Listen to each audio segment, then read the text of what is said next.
Vampiros viven en el Reino Unido. De más está decir que el tema de los vampiros se ha convertido en un tópico universal. Sin embargo, las leyendas de vampiros no son exclusivas de nuestros tiempos.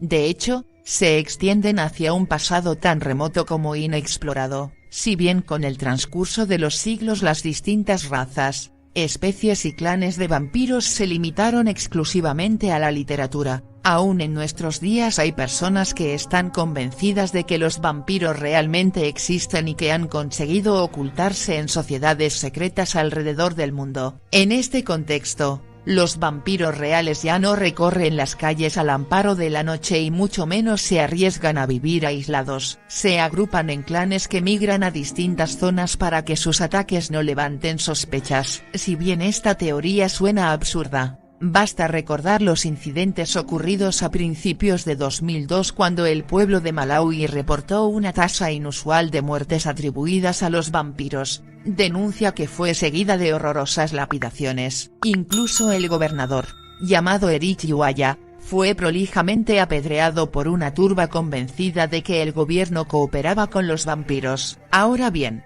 el fenómeno de los vampiros reales no solo se limita al tercer mundo, en regiones claramente desarrolladas también proliferan estas creencias. Tal vez el caso más notable sea el del Dr. Emir Williams, profesor de psicología de la Universidad de Glyndŵr, Gales, quien sostuvo que solo en el Reino Unido habita una comunidad de al menos 15.000 vampiros. Este polémico profesor no solo sostiene que los vampiros son reales, sino que viven en una especie de subcultura, de organización subterránea, regida por una serie de leyes morales y éticas que conservan desde hace milenios. Aquí nos enfrentamos con un problema aparentemente sin solución. Si existen 15.000 vampiros reales en el Reino Unido sería imposible disimular la cifra de personas muertas que se requiere para alimentarlos. Sin embargo, el Dr. Williams consigue elaborar una teoría que no descarta esta dificultad estadística. Además de los 15.000 vampiros organizados en una sociedad secreta existen por lo menos unos 30.000 donantes voluntarios o familiares,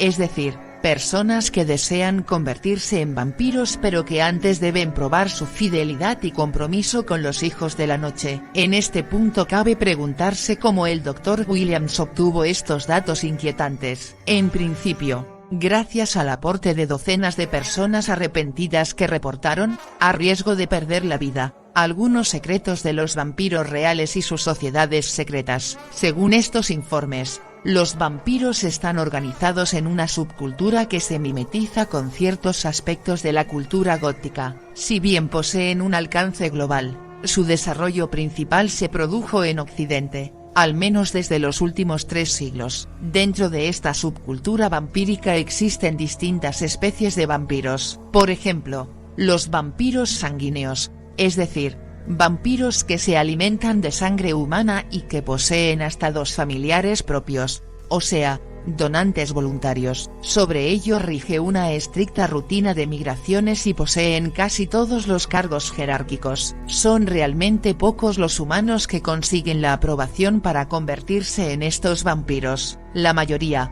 de hecho, tienen varios siglos de vida. Por otro lado están los vampiros psíquicos, también llamados vampiros emocionales y vampiros energéticos. Son los encargados de lidiar con los asuntos organizativos, logísticos y financieros de la sociedad secreta. A pesar de estos datos, poco y nada se sabe sobre cómo se forman las comunidades de vampiros y qué leyes rigen sobre sus movimientos migratorios. Por eso el Dr. Williams abrió un breve pero interesante cuestionario online para recopilar información de personas arrepentidas, o bien familiares que desean liberarse de la sociedad secreta. Al parecer, obtener información directamente de los vampiros es casi imposible. La encuesta realizada por el profesor Williams es abierta, y posee algunos filtros que rápidamente entorpecen la participación de personas que no están involucradas en la comunidad de los vampiros. Espero les haya gustado este vídeo. Si es así, suscríbete, deja tu like y activa la campana para más vídeos de este tipo.